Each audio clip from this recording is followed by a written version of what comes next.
Good morning, dear student. Yesterday, we were discussing about properties of charges. First property, quantization of charges.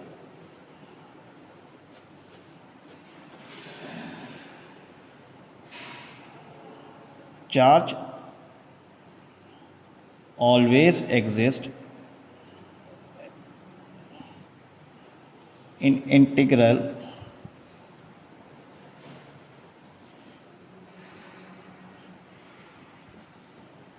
multiple of fundamental charge.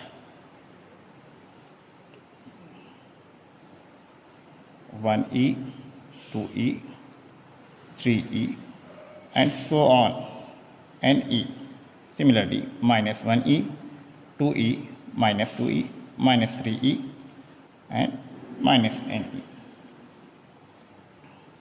So, finally, we can get the result is q is equal to plus minus ne.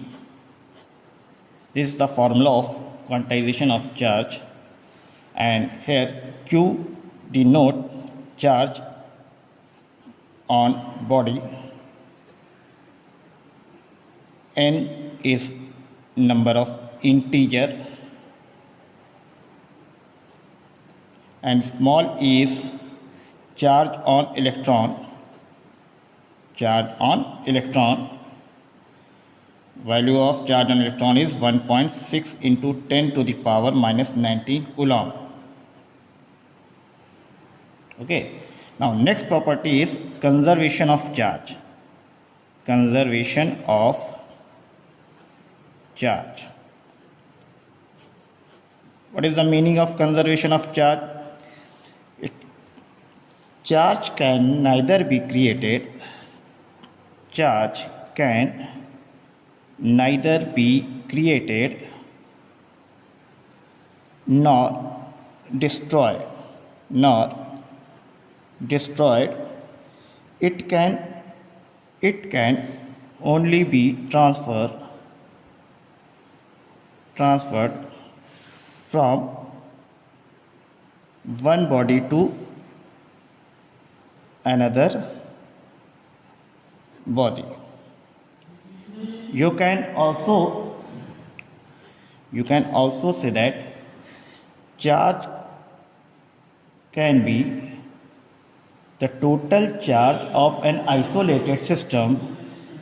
The total charge of an isolated system is constant. Now, we know the unit of charge is coulomb. Unit of charge is coulomb. And charge is scalar quantity. Charge is scalar quantity.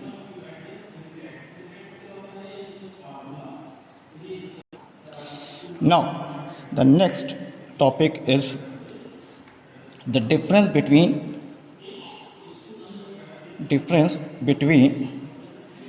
charge and mass. What are the difference between charge and mass? So that is, charge are two types.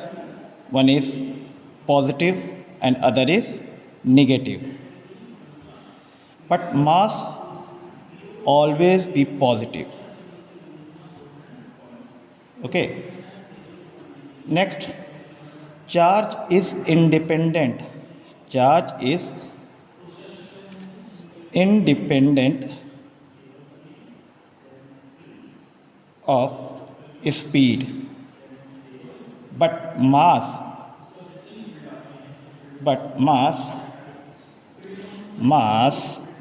is depend on speed. Means speed के साथ मास हमारा change होता है. ठीक है. one more important point, charge always comes with mass, but mass doesn't comes with charge. Okay, now one more important point, mass of electron. We should know the value of mass of electron is equal to 9.1 into 10 to the power minus 31 kg, because the unit of mass is kg and the mass of proton is equal to 1.6 into 10 to the power minus 27 kg. So these are the basic knowledge of charge. Tomorrow we will discuss about Coulomb's law. Okay, thank you.